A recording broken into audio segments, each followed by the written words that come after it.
Hello friends, welcome to rainbow feast.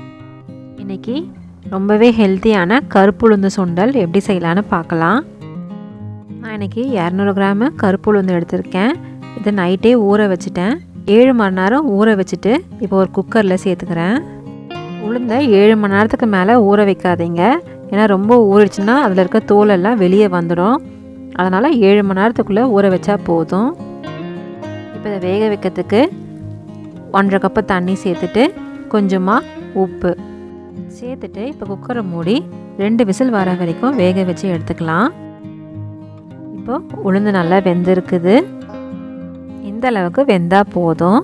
அப்போ தான் சாப்பிட்றதுக்கு நல்லாயிருக்கும் சுண்டல். 2 விசிலுக்கு மேலே ஜாஸ்தி விட வேண்டாம், போதும். இப்போ இதில் இருக்க தண்ணியை வடிச்சிட்டு இப்போ நம்ம தாளிச்சிக்கலாம். தாளிக்கிறதுக்கு ஒரு பேனில் 1 ஸ்பூன் எண்ணெய், 1 ஸ்பூன் கடுகு நல்லா பொரிஞ்சதும் ஒரு துண்டு இஞ்சியை திருவி சேர்த்துக்கிறேன். அப்புறம் பொடியை கட் பண்ண பச்சை மிளகா, கொஞ்சமாக கருவேப்பிலை, 4 காஞ்ச மிளகா, அப்புறம் லாஸ்ட்டாக கொஞ்சமாக பெருங்காயத்தூள். இப்போ இதெல்லாத்தையும் சேர்த்துட்டு நல்லா ஒரு வாட்டி வதக்கிக்கலாம்.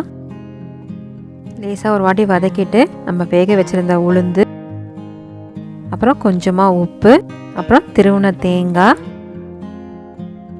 இது எல்லாத்தையும் சேர்த்து நல்லா கலந்துக்கலாம். நல்லா ஒரு வாட்டி மிக்ஸ் பண்ணிவிட்டு ஸ்விட்ச் ஆஃப் பண்ணிடலாம். அவ்வளோதான், நம்மளோட கருப்பு உளுந்து சுண்டல் ரெடி ஆகிடுச்சு.